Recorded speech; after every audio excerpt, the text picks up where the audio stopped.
Il y a 40 ans, le 17 octobre 1983, disparaissait le penseur Raymond Aron, figure du libéralisme français. Confronté à la montée du nazisme dans les années 30, il fut l'un des premiers à dénoncer les totalitarismes. À l'heure où la majeure partie de l'intelligentsia française se convertissait au marxisme, il dénonça les crimes et les mensonges du communisme.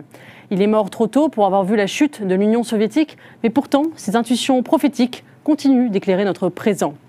L'auteur de L'Opium des intellectuels avait cette formule pour décrire son engagement intellectuel, celle d'un spectateur engagé. Alors en quoi la pensée de Raymond Aron est-elle encore pertinente aujourd'hui ? En quoi sa dénonciation des idéologies peut-elle éclairer notre présent et son éthique du spectateur engagé nous aider à mieux comprendre notre temps ? Voilà le débat que nous allons avoir ce soir avec mes deux invités, le philosophe Pierre Manant et l'essayiste et chroniqueur au Figaro, Nicolas Bavrez. Bienvenue dans le club Figaroïdé.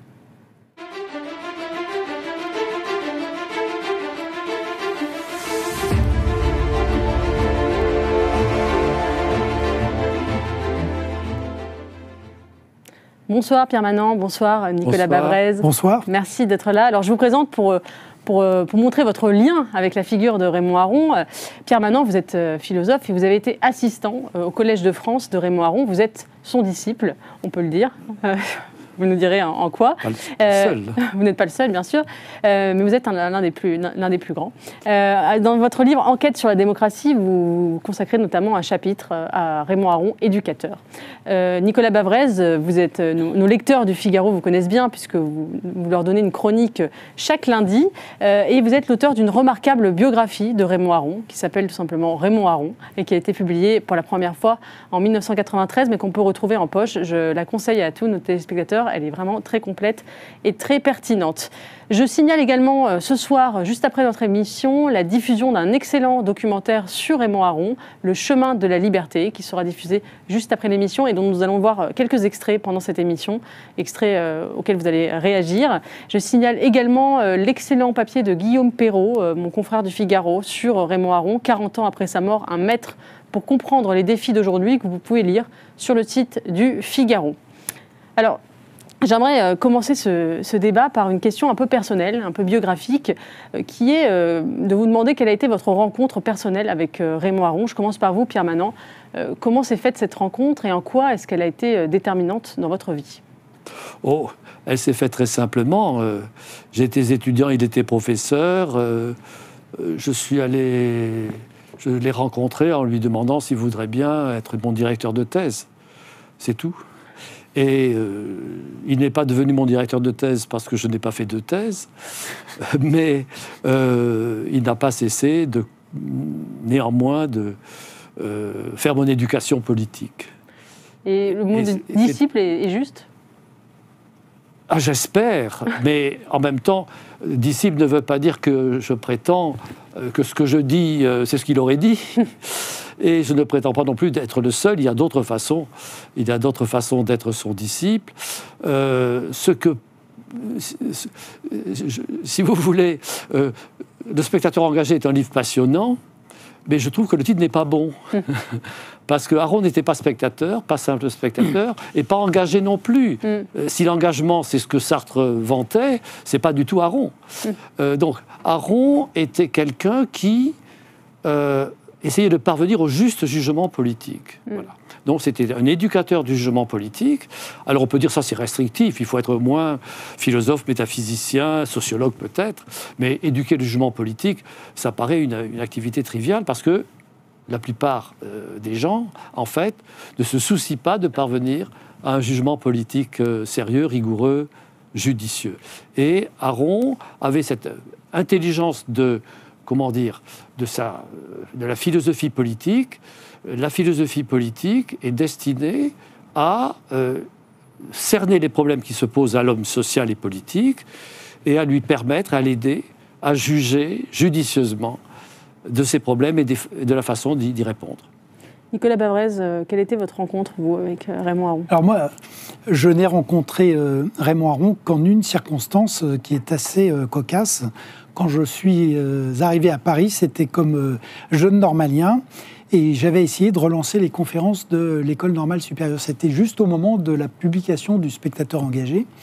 Et donc, à la suite d'un certain nombre d'autres conférenciers, j'étais allé le voir dans son bureau à l'École des hautes études. Et il m'avait reçu extrêmement gentiment. Et je lui avais proposé de venir. Il avait accepté.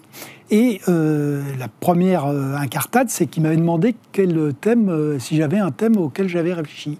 Et je lui ai dit, avec beaucoup d'insolence, je lui ai dit, écoutez, j'ai lu Le Spectateur engagé. Dans les livres que vous expliquez n'avoir pas écrits, il y a le thème « La bêtise dans l'histoire ». Est-ce que vous accepteriez de... Et là, il avait fait exactement la même chose que Pierre Manant. Il avait éclaté de rire en disant eh ben c'est parfait, allons-y pour la bêtise dans l'histoire.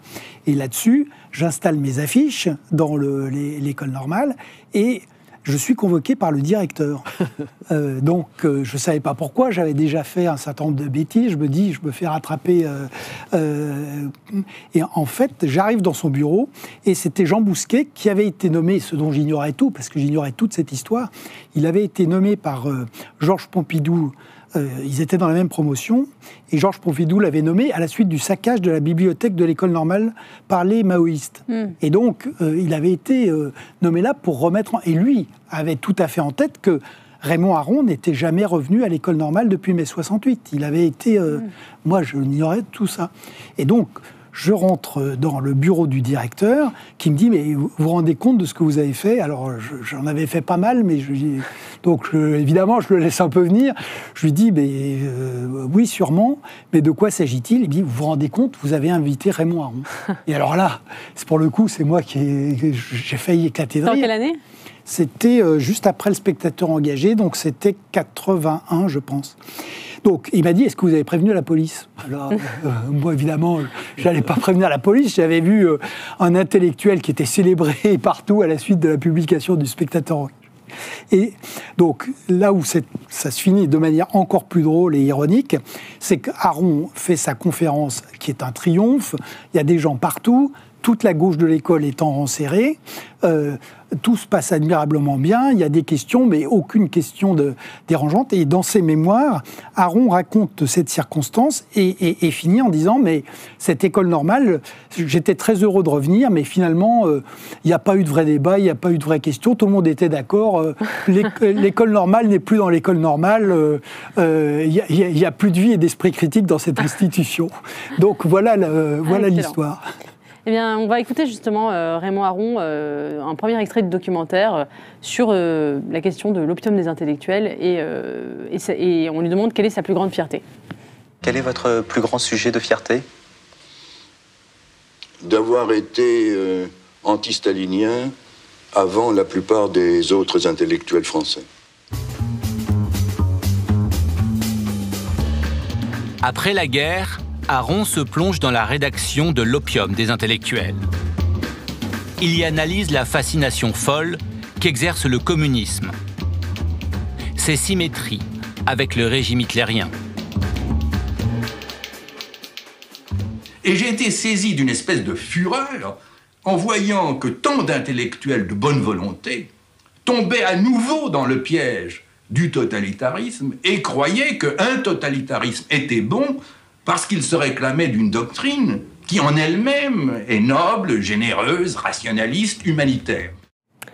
Pierre Manant, comment vous expliquez que Raymond Aron ait réussi à voir ce que d'autres n'ont pas vu, alors même qu'il appartenait au même milieu, qu'il avait les mêmes amis, les mêmes amitiés, qu'il fréquentait les mêmes cercles? Pourquoi lui a su voir ce que d'autres n'ont pas vu?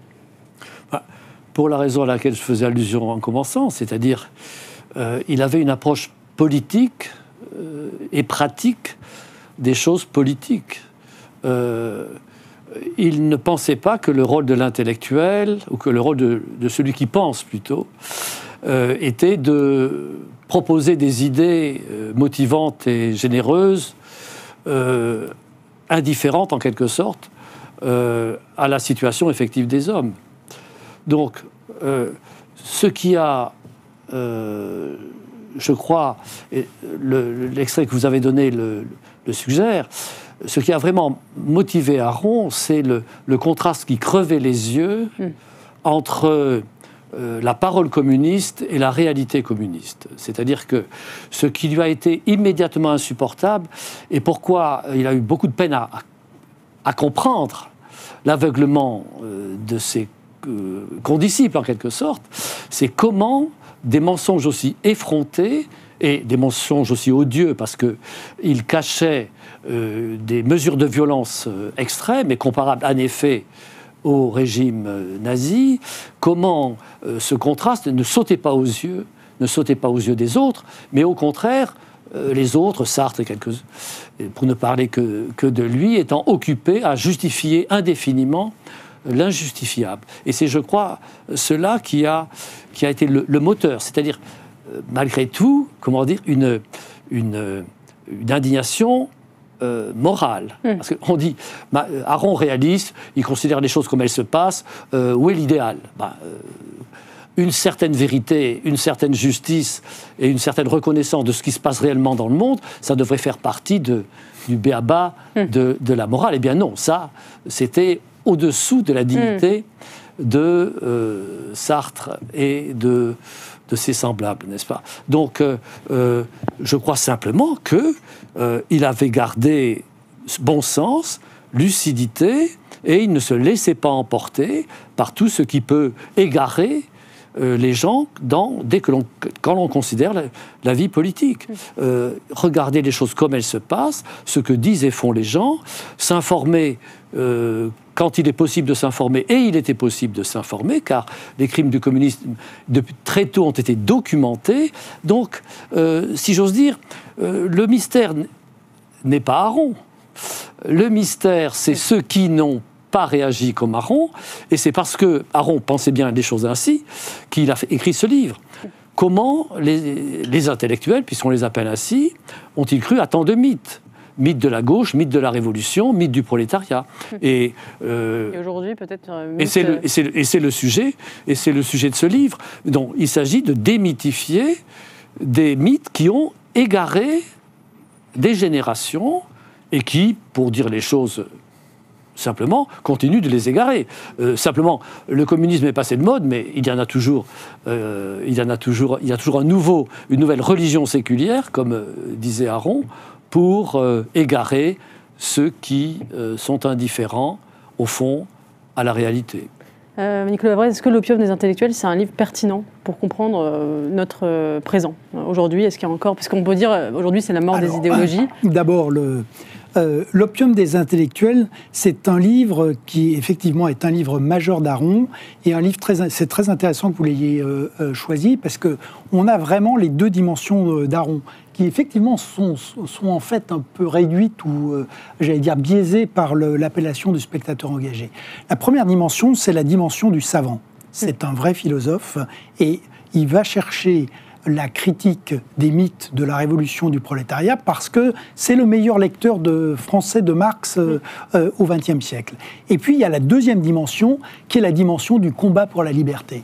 Et là, c'est de l'engagement, mais c'est un engagement qui est un engagement extrêmement profond et avec beaucoup de prise de risques. Pourquoi est-ce qu'Aron a réussi à faire ça? Je reviens à votre question. Il faut savoir aussi qu'il est parti en Allemagne donc de 30 à 33. Il part plutôt socialiste et pacifiste, et puis il a vu Hitler. Et donc, c'est le premier aussi avec Elie Halevi qui fait la comparaison entre les totalitarismes du XXe siècle dès les années 38-39, en montrant les traits communs entre l'Italie de Mussolini, l'Allemagne hitlérienne et puis l'URSS stalinienne. Et ce livre, c'est vraiment la réconciliation de ces deux versions, de ces deux aspects de la personnalité d'Aron. Et c'est un livre qui a eu un rôle historique extrêmement important. D'abord, c'est avec ensuite ce qui va se passer en Hongrie, ça va être la première vague où beaucoup d'intellectuels vont quitter le communisme. Par exemple, quelqu'un comme François Furet, et François Furet, il a lu l'opium des intellectuels. Et il y en a bien d'autres qui ont été en partie dessillés, évidemment par la réalité, mais aussi par la lecture de l'opium des intellectuels. Et dans la spécificité d'Aron, outre le fait qu'il a sauvé l'honneur des intellectuels français, c'est que c'est un des rares intellectuels français qui a eu un rôle très important aussi à l'étranger. Donc l'opium des intellectuels a été traduit, a circulé derrière le mur. Et il a été très important aussi pour les dissidents. Si vous regardez un livre récent, puisque vous me parlez d'actualité, livre récent de Mario Vargas Llosa, L'appel de la tribu, il a fait 7 portraits des 7 intellectuels qui lui ont permis de passer du communisme au libéralisme. Et dans les 7, évidemment, on trouve Raymond Aron. Alors, est-ce que l'utilité, évidemment, on ne peut pas. Ce livre, il est ancré dans les débuts de la guerre froide, il a été très important. On ne peut pas le déporter à la période présente, mais il y a quand même le point commun que Pierre Manant évoquait un peu et qui renvoie à vos travaux, c'est qu'aujourd'hui, le fanatisme de l'égalité a basculé en fanatisme de l'identité. Et qu'on trouve exactement la même structure, avec à l'origine de pseudo-savants, puisque cette idéologie est partie de l'université, avec un biais idéologique majeur, la volonté, on part avec de bons sentiments qui sont l'idée effectivement d'avoir une égalité parfaite, et puis ensuite on dérive dans un système où on explique tout par la domination, et on fait exactement la même erreur que les pacifistes des années 30 ou les communistes, les compagnons de route des années 50, c'est-à-dire qu'on est aussi féroce dans la critique des démocraties qu'on détruit et qu'on affaiblit, qu'indulgent pour les endroits où, pour le coup, on a d'autres problèmes autrement sérieux, voir les femmes en Iran, voir l'écrasement de toute forme de liberté en Chine, et évidemment ce qui se passe en Russie avec la dictature de Vladimir Poutine. Donc de ce point de vue-là, il y a une forme de parenté, même si, évidemment, les configurations historiques n'ont rien à voir. Alors, je voudrais qu'on regarde un deuxième extrait de ce documentaire, notamment pour qu'on s'attarde sur la relation Sartre-Aron, qui a été quand même déterminante dans la vie d'Aron, et qui nous éclaire, je trouve, sur les débats idéologiques du XXe siècle, et peut-être du XXIe. On l'écoute. Il a écrit « Tous les anticommunistes sont des chiens ». Il considérait moralement coupable d'être anticommuniste. Il était évidemment le plus prestigieux, le plus doué, le plus important de ce monde.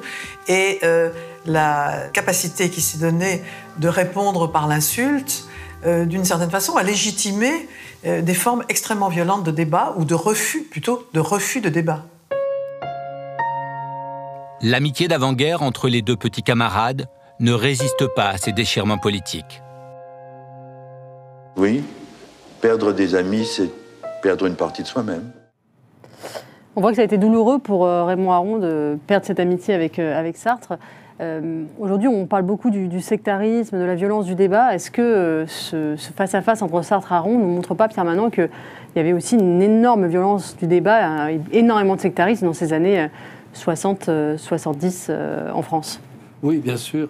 Mais précisément, Aron n'était pas sectaire. Et Aron était attaché à l'amitié en général et à l'amitié en particulier. Et je pense qu'il a toujours gardé un fond d'amitié pour Sartre.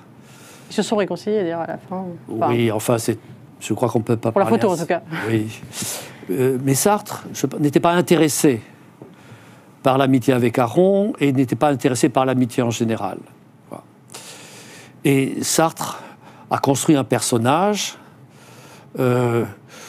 qui régnait sur, je dirais, l'opinion intellectuelle dominante après la guerre, et il a construit son personnage en exerçant ses talents très brillants de rhétorique, ses talents d'analyse arbitraire et ses talents de penseur radical. Donc,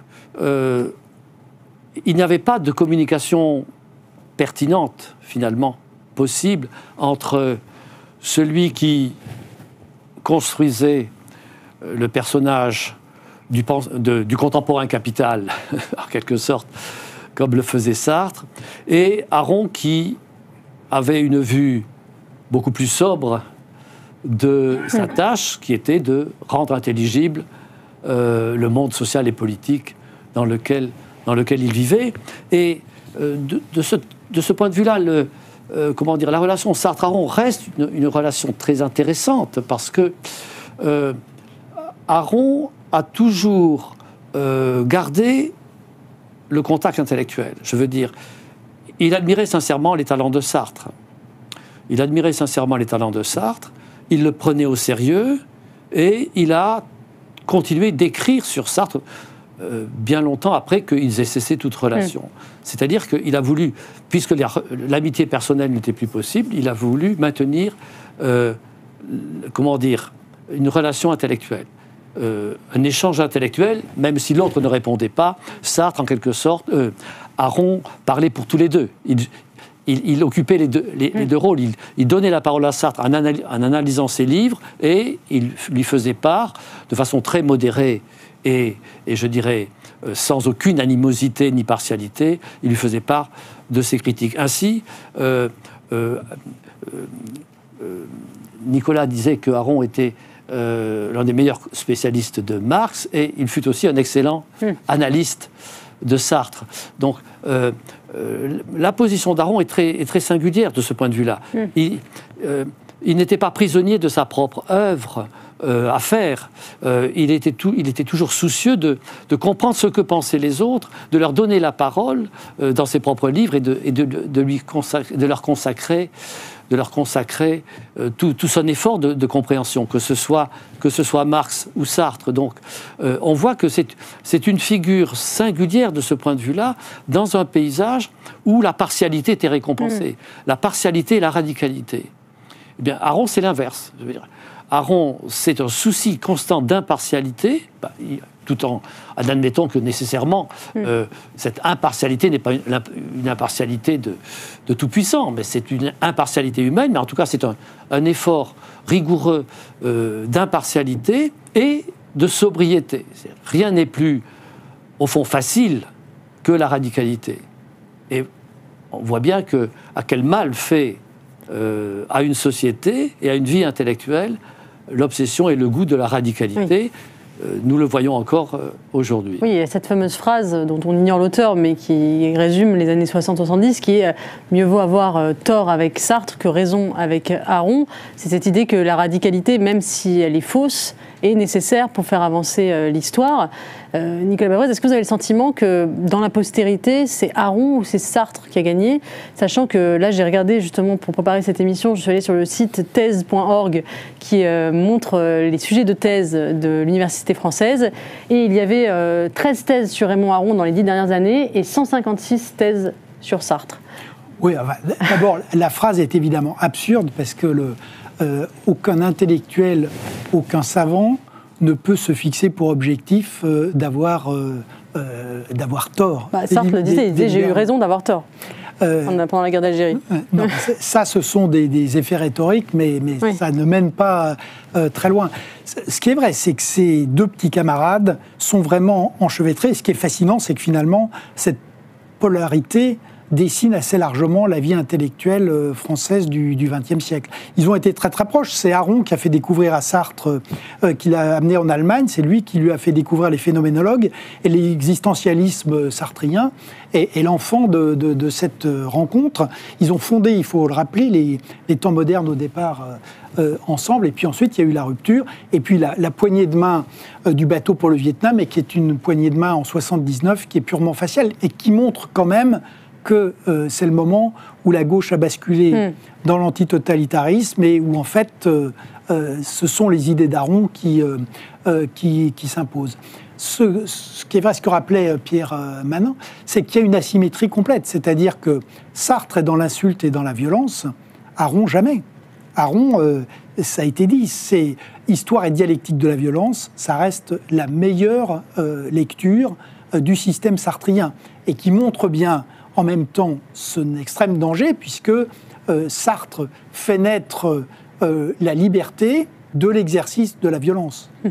Et ça, c'est en fait quelque chose d'extrêmement destructeur. Donc ça donne, dans la version la plus extrême, l'appel au meurtre de la préface à Frantz Fanon, et l'idée que que de tuer un Européen, c'est à la fois libérer un esclave colonisé et puis faire un homme libre et libérer un oppresseur. Donc ça, c'est évidemment insupportable. Et ça pointe, je crois, Aron a pointé la principale contradiction chez Sartre et qui a pour le coup des répercussions aujourd'hui, c'est-à-dire que tous ceux qui expliquent qu'on va libérer l'homme ou faire des sociétés meilleures par la radicalité et l'exercice de la violence, le terrorisme, ou le terrorisme, effectivement dans sa version la plus extrême, ce sont évidemment non seulement des charlatans, mais des gens extrêmement dangereux qui en réalité sont des ennemis mortels de la démocratie. La violence, c'est vraiment la meilleure manière de liquider la démocratie. Sur la générosité d'Aron, je voudrais rappeler aussi qu'à la mort de Sartre, c'est Aron qui a sûrement eu les mots les plus justes, et c'est assez révélateur, c'est-à-dire que sur la dernière période de la vie de Sartre, où il n'est plus vraiment lui-même, et notamment où il subit la pression de Béni Lévy, qui lui fait finalement dire pratiquement l'inverse de tout ce qu'il a pensé pendant le restant de sa vie, j'allais dire, Aron a à la fois la vérité, et j'allais dire, ça c'est de la véritable amitié, qui est de restituer Sartre, y compris dans ce qu'il peut avoir de plus contestable, mais qui était la vérité de Sartre contre un certain nombre de gens qui ont essayé d'utiliser sa très grande faiblesse à la fin de sa vie pour lui faire dire l'inverse de ce qui finalement, non seulement de ce qu'il pensait, mais de ce qu'il était au fond de lui-même. Pierre, maintenant, juste sur la postérité de Raymond Aron, est-ce que vous avez le sentiment qu'aujourd'hui, elle est au niveau qu'elle mérite, ou est-ce que, comme je le disais tout à l'heure sur la différence de thèse consacrée à Sartre ou à Aron, vous avez le sentiment qu'à l'université, c'est peut-être la figure de Sartre qui continue de dominer Évidemment, l'œuvre de Sartre, par son ampleur, sa variété, œuvre littéraire, essayiste, philosophe, politique, figure centrale, une des figures centrales du XXe siècle, il est assez naturel que Sartre suscite plus de thèses qu'Aron. Ça vraiment, ça ne prouve rien, ni pour Sartre, ni contre Aron, ni d'ailleurs ni contre Sartre, ni pour Aron. Je dirais que ces phénomènes sont de peu d'importance. Ce qui est quand même remarquable, compte tenu du fait qu'Aron n'a jamais été populaire, parce qu'il ne pourra jamais devenir populaire, parce qu'il ne fait pas appel à ces ressorts qui rendent quelqu'un populaire. Donc il ne le sera jamais, c'est pas la peine de le déplorer. En revanche, il est toujours lu. Toutes ses œuvres sont publiées, même de nouvelles œuvres, de nouveaux textes de lui sont publiés, comme les cours au Collège de France qui ont été publiés récemment. Il est toujours lu et traduit dans beaucoup de pays étrangers, donc sa pensée est toujours présente et vivante, d'autant plus aujourd'hui que les grandes questions qu'il s'est posées reviennent au premier plan, car comme Aron n'a jamais rêvé sa philosophie politique, les grandes questions qu'il a étudiées, comme celle de la guerre, celle de la force, celle de la stratégie, celle du rapport entre l'intérieur et l'extérieur dans un régime politique, ces questions reviennent au premier plan après une période où nous avons eu l'impression, n'est-ce pas, que nous pouvions laisser la politique derrière nous, et donc, laissant la politique derrière nous, il était inutile de lire Aron. La grande différence, c'est que Sartre est un homme qui crée des systèmes.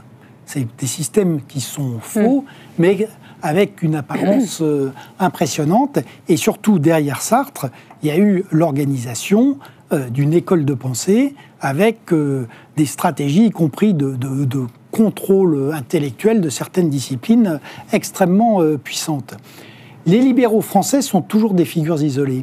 Si vous regardez Constant, Tocqueville, Halévy, Aron, ce sont des astres isolés, précisément parce que ce sont des gens qui croient à la liberté. Il y a des gens qui peuvent les avoir approchés, qui peuvent se reconnaître, mais qui sont extrêmement différents. Il n'y a pas d'école, il n'y a pas de secte, il n'y a pas de groupe organisé. Et c'est pour ça que, quand tout va bien, on les oublie, et chaque fois que l'histoire accélère et que le monde réel se revient avec de la brutalité, on les redécouvre. Tocqueville, on l'avait oublié. Quand est-ce qu'on l'a redécouvert? Un peu dans les années 30, mais surtout, c'est Aron qui l'a redécouvert dans les années 50, avec justement la comparaison entre Tocqueville et Marx devant la société industrielle, celui qui croit à la primauté de l'économie pour aller vite et celui qui croit à la primauté de la politique. Aron, c'est la même chose. C'est vrai qu'on l'a oublié au début du XXIe siècle, la mondialisation soi-disant triomphante, la démocratie pour l'éternité. Si je reprends sa formule en la versant, la paix éternelle et la guerre impossible, et ben aujourd'hui, c'est la paix qui est impossible, la guerre qui est omniprésente. On a des problèmes de relations entre la démocratie et la guerre. On a des problèmes pour les démocraties pour faire face à la fois à leur crise intérieure et puis aux menaces extérieures des empires autoritaires. Et là, on redécouvre évidemment Aron. On redécouvre l'univers de guerre et paix entre les nations. On redécouvre le Clausewitz. Et dans un monde qui redevient géopolitique, évidemment, Aron revient au premier plan. Et il est lu beaucoup aujourd'hui de nouveau par les militaires, par les stratèges, par les diplomates. Et il est lu partout dans le monde. Je voudrais qu'on écoute un autre extrait du documentaire où Raymond Aron réagit notamment sur une guerre, la guerre d'Algérie, et il explique pourquoi il n'a pas signé le manifeste des 321, qui était un manifeste d'appel à l'insoumission signé par énormément d'intellectuels français, qui appelait justement à ne pas faire la guerre d'Algérie, et notamment aux jeunes à déserter. Il explique pourquoi il n'a pas signé. D'abord, je trouve tout à fait déplaisant pour des intellectuels tranquilles, qui ne risquent rien du tout, de dire à des jeunes gens de se transformer en déserteurs. Et je n'ai pas écrit de texte contre le terrorisme du FLN, pas plus que je n'ai écrit de texte contre la torture, bien que je déteste et le terrorisme et la torture. Mais je considérais que les atrocités des deux côtés ne se compensaient pas, elles s'ajoutaient, et que pour y mettre fin, il fallait mettre fin à la guerre. Et en ce qui concernait les protestations morales, j'en laissais la responsabilité aux belles âmes. Mais alors justement, c'est la question que je Puisqu'une fois pour toutes, il est entendu que je ne suis pas une belle âme. Voilà, puisqu'une fois pour toutes, il n'est pas entendu que je suis une belle âme. Je trouve cette formule très marquante. Qu'est-ce que ça veut dire, je ne suis pas une belle âme? Est-ce que c'est une formule de réalisme politique? Selon vous, que voulait dire Raymond Aron? Je pense que ça voulait dire que ce qu'il dit, c'est-à-dire que il ne se sentait pas obligé de manifester la bonté de son cœur, mais que la tâche d'un analyste, la tâche de celui qui essaie de penser la vie commune n'est pas de déclarer son bon cœur. Dans la situation qu'il décrit, situation atroce, prendre position, et prendre position au nom de l'humanité,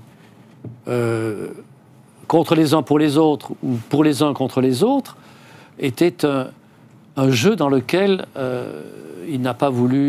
auquel il n'a pas voulu participer. La conclusion de sa position consistait à dire, simplement, il convient d'arrêter cette guerre au plus vite en donnant enfin l'indépendance à l'Algérie, car cette guerre elle-même prouve qu'il est impossible de continuer à faire semblant d'appartenir au même pays, et que cette Algérie française n'a aucune chance d'être un objectif raisonnable de la politique française. Donc, Aron ne veut pas ajouter par ses prises de position, si j'ose dire, à l'échauffement des esprits, des passions. Les passions étaient suffisamment à vif pour qu'il préfère ce retrait qui n'était pas une indifférence, puisque, comme vous le savez, excusez-moi de le dire ici, mais le Figaro de l'époque n'autorisait pas Aron à s'exprimer sur la guerre d'Algérie. Et donc... pareil pour Mauriac. Oui. Donc il a écrit ce livre sur l'Algérie, donc pour l'indépendance,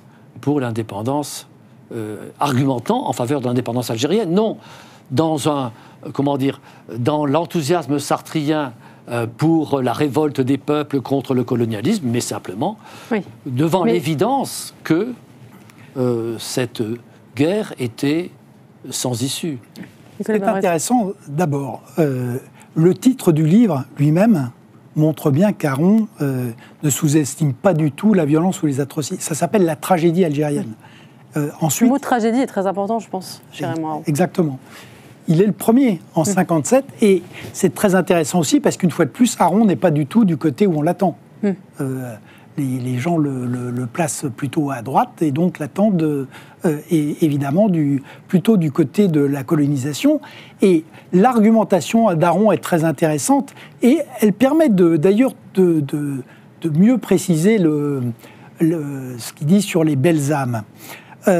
Pourquoi ? Parce que Aron rappelle l'argument démographique et l'argument économique. Et ça, c'était Raymond Cartier aussi. Mais ce qui est très intéressant, c'est qu'il va beaucoup plus loin. C'est-à-dire qu'il dit que la guerre peut être gagnée militairement, mais qu'elle sera perdue politiquement. Et qu'elle sera perdue politiquement, et c'est là où Aron n'est pas du tout un amoraliste ou un cynique. C'est qu'Aron dit que la France perdra parce qu'elle se bat contre ses propres valeurs. Et donc, il est bien, c'est pas seulement un réaliste, il est bien sur le plan moral. Et il explique que finalement, la France en Algérie se bat contre les valeurs de la Révolution française, contre la volonté des peuples d'accéder à l'indépendance et contre le discours qu'elle tient depuis 1789. Et donc, c'est ça la force de ce livre, c'est que précisément, il n'est pas simplement dans l'incantation, il est dans le réel, mais c'est un réel qui est guidé par les valeurs. Pierre Arnand, vous diriez que... Comment vous qualifieriez Raymond Aron ? Est-ce que c'est juste un libéral ou est-ce qu'on peut dire que c'est un libéral conservateur dans le sens où il a cette vision tragique de la nature humaine et peut-être du conflit politique ? On cite souvent cette phrase de lui, le choix n'est pas entre le bien et le mal, mais entre le préférable et le détestable. Est-ce que c'est pas un peu une éthique conservatrice qui sous-tend sa philosophie politique ? Bon, je pourrais vous répondre en disant que tout dépend du sens que l'on donne à libéral et du sens que l'on donne à conservateur.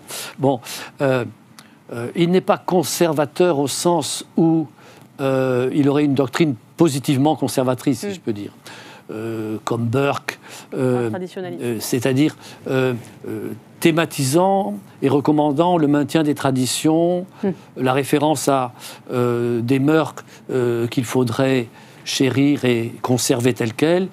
Il est très sensible aux transformations économiques, à la détermination, en tout cas à l'influence de la vie économique sur la vie des nations modernes.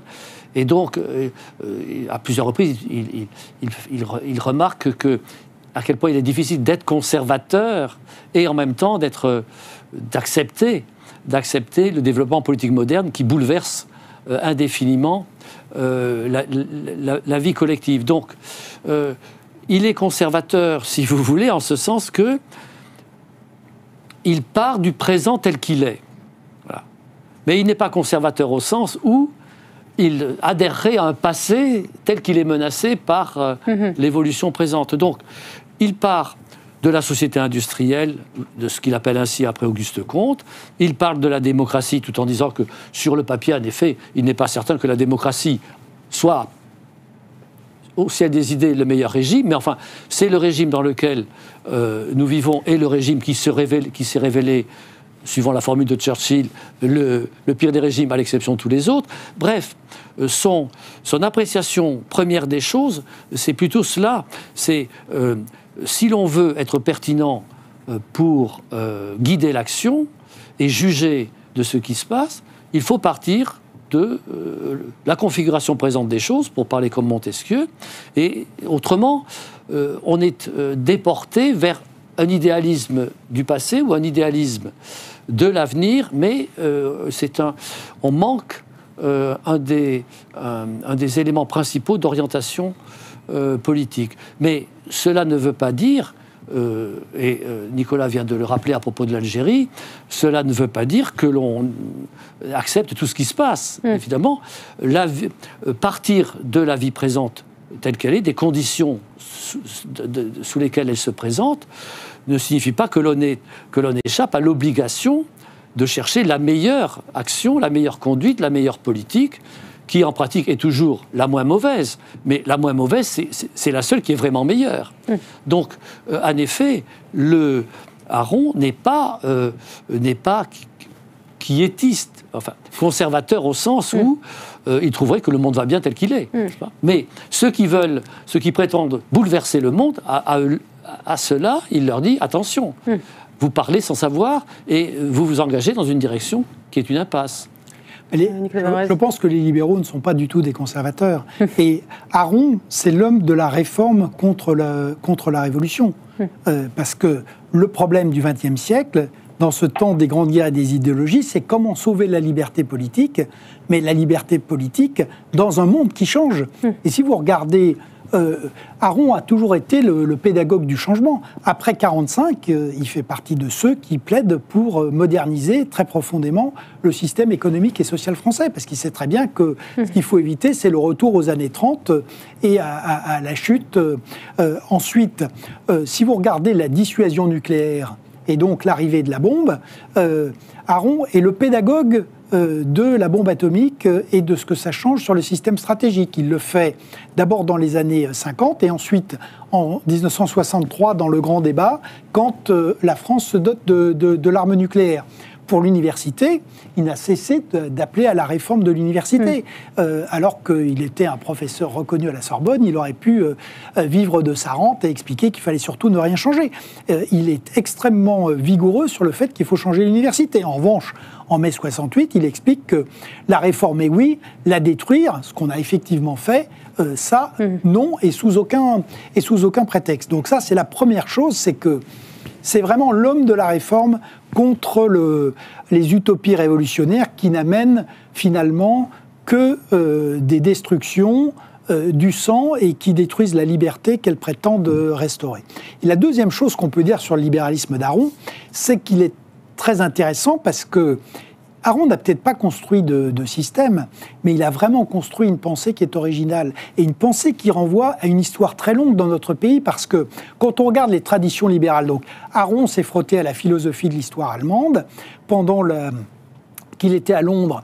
Il a parlé avec Hayek et ce libéralisme qui est un libéralisme qui finalement donne la suprématie au marché. Il a aussi dialogué avec les libertariens américains qu'il connaissait. Et Aron défend un libéralisme politique avec un primat du politique, avec la reconnaissance du rôle de l'État, par exemple. C'est un libéralisme français, justement. Et c'est un libéralisme qui est intéressant parce qu'effectivement, il démarre avec Montaigne et Montesquieu, mais Pierre Manant a abondamment écrit dessus, on parlera beaucoup mieux, mais c'est très intéressant parce qu'il n'y a peut-être pas de système à la Sartre, mais c'est plutôt bien parce qu'il se trouve que ce système-là était erroné et dangereux. En revanche, il y a une vraie pensée qui permet non seulement d'éclairer le monde, mais d'agir dans le monde réel et d'agir de manière efficace, tout sans rien renoncer à un certain nombre de valeurs, la liberté, et puis ce qui affleure à la fin des mémoires de manière assez étonnante, parce qu'il refusait toute forme de transcendance, et à la fin des mémoires, il explique que si l'humanité doit un jour s'unifier et se reconnaître dans quelque chose, ce serait la raison au sens de Kant.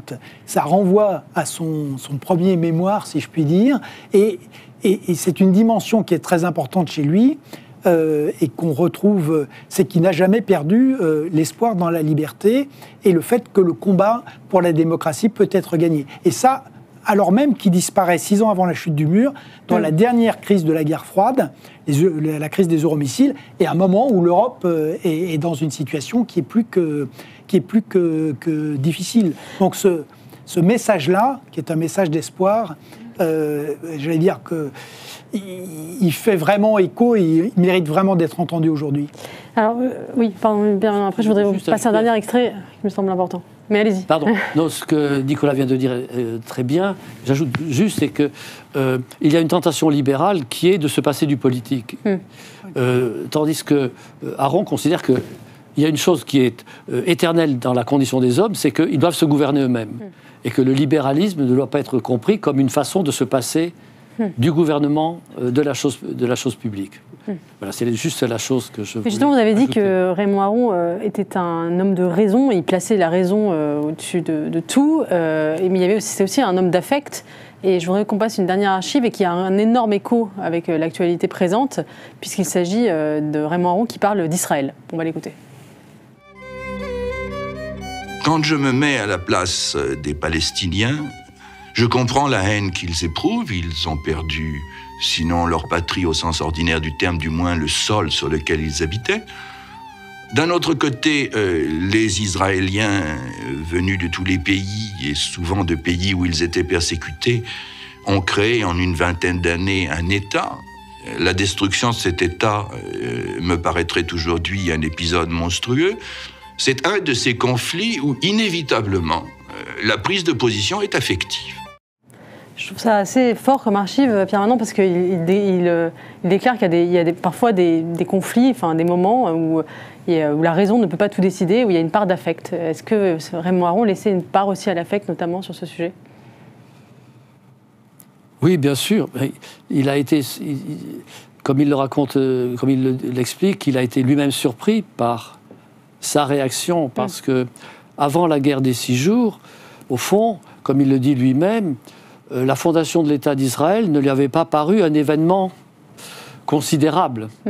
Il était français, il n'avait pas d'attachement particulier pour ce nouvel État, il n'avait pas d'attachement à la tradition juive, il s'occupait du choc des géants entre les États-Unis et l'Union soviétique, et brusquement, quand la perspective qui pouvait être imminente de la destruction de cet État est apparue, il a eu un mouvement, il a eu un bouleversement intérieur, et il a mesuré l'attachement qu'il éprouvait sans le savoir pour cet État, en disant que si cet État devait disparaître, ce serait pour lui une blessure extrêmement profonde.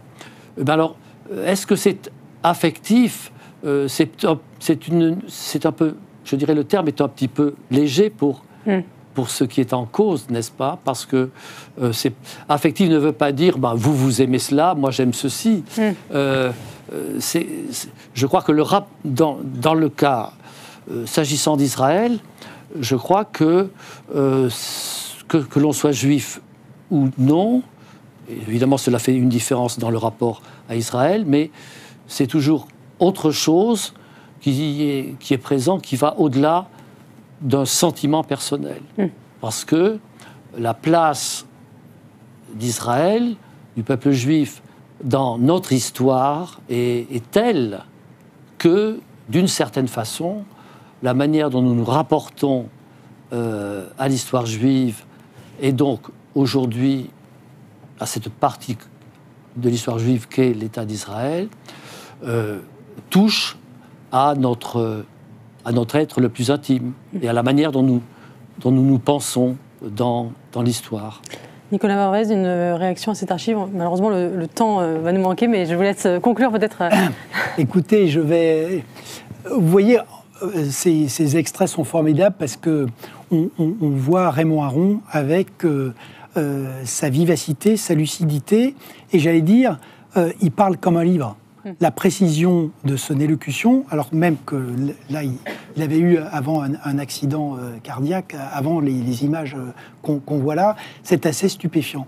Mais Aron était un homme passionné en réalité.